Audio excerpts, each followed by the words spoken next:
is that you look for some easy wins. What are some of the things that I need to solve today? And not look at it from, oh my God, like I'm not utilizing half of the system and I'm gonna turn around like it's so expensive. I'm gonna get out of it because I'm not utilizing it. It's like, no, you chose it because you're able to build into it. And so for example, like the CRM platform I'm in, like I've been in it for, I don't know, 5, 6, 7 years, and I'm really now starting to utilize it because the data is flowing from where I need it to.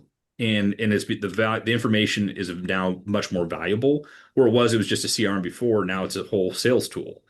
Um, and same with like our back end systems where all our ticketing goes.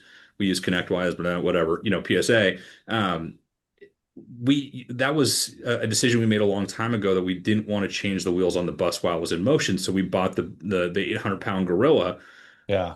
but it can grow with us, right? We're not going to have to change that system again. It's scalable to a much, much larger company than we are, significantly much larger. And so it has all the functions. It may have been, more than we needed at the time, but we're now where we need to be. So committing to a system, staying with it, I think is really important. Um, the document and the processing, but the training, that piece of once you get into these platforms and you develop your process, you have to train your staff. You have to take the time. It's not like, oh, here you go, let's go figure it out, right? Um, Or go to the help page for this application, yeah, software. Yeah. yeah. If you develop your processes and then you use those processes for your training, and maybe throw a little bit of AI in there for your document to hold all your documentation, and then reinforce that for every new employee, and that is where you go to for everything.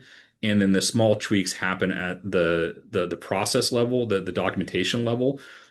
That'll avoid having all these little kingdom builders that have institutional knowledge here and there that nobody else knows about, and you have to go to that one guy or that one girl because they're the only ones that know how to make that one thing work, right? You have to bring it back into the institutional knowledge.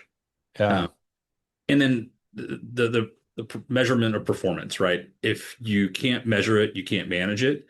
And so the analytics on how all this is working, I'll go back to the sales concept. Like if I didn't know how many calls my inside sales reps were making, I wouldn't know, that's baseline, right? That's just showing up to work. But then I need to know Yeah. how many people they're talking to. And then I need to know how many conversations from there are actually, good conversations. And then at that point, that's where the start of the sales funnel comes from. And so those are numbers that I can measure and watch on a regular basis. And keep in mind, like that's one small metric for our entire company. Like Andrew has, another 200, 300 metrics that he looks at in terms of service delivery. But you have to be able to get this information into a spot where you can actually pay attention to what's going on. And then maybe even have a little business process automation to help you move some things around or some AI that kind of throw some alarms and saying, hey, when this happens, do this, right? But that gets a little bit more tricked down the line. But you have to get that information centralized so you can measure it.